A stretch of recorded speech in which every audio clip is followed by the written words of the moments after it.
गइल रहनी पानी पिए आदत छूटल मारे में लाइन हमर मुहुआ हो फूटल।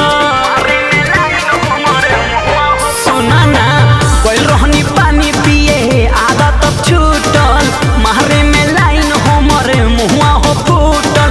गोला हवा भी छूलल वही जा खाई ह मलबा के कालावा पकाई हो मलबा के कालावा पकाई हो मलबा के कालावा पकाई हो मलबा के कालावा पकाई हो।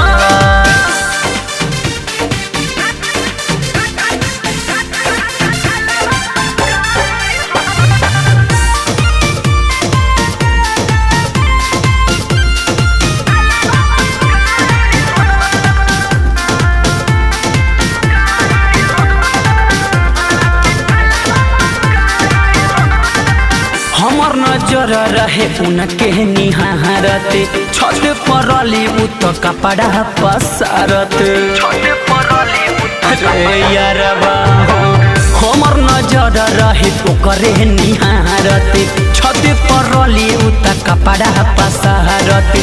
ले चला हमारा के डॉक्टर के भीड़ी काटत रहला हमरा लब के किरकिरी गिरल रहनी ना उठैल सबका साई हो मलबा के कालावा पकाई हो मलबा के कालावा पकाई हो मलबा के कालावा पकाई हो मलबा के कालावा पकाई हो।